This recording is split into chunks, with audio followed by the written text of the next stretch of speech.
The reason why we made it a 3-player game was simply we had 4 characters in the game, 4 cars, 4 drones, so to speak. If one player played the game by himself, obviously that was a shoe-in. You could have 3 computer-controlled cars, and that's how you could control the pace of the race through those drones, as we call them. 2 players was fine, even 3 players was fine. You always had that 4th player or 4th character to control the pace of the game. But we had a dilemma, and we were in a game design meeting with the management. If 4 players were playing the game, how in the world were we going to pace the game? We had no computer drone at that point. We had no, you didn't have a clock running we had no down. Clock, and so then we had, sorry.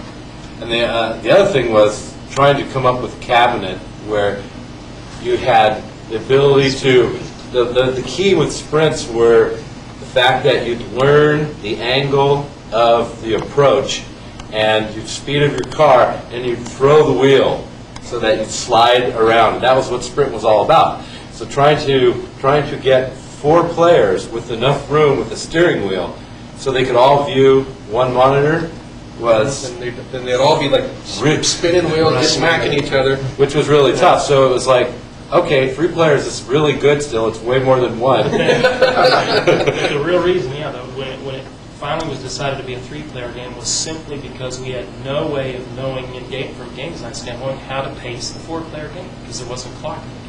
And so magically we just said, oh, don't make it a 4-player game, make it a 3-player game. We have the 4th drone. So here's our clock. Why didn't you put a clock in? Well, we talked about it, and we didn't want to. That would change the whole game design. We wanted the coin drop to be governed by pure competitiveness, racing against other players. If you win the race, you continue on without paying.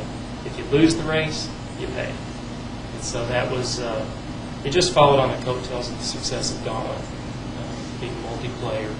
A lot of discussion given to coin drop and how we can maximize that in the game.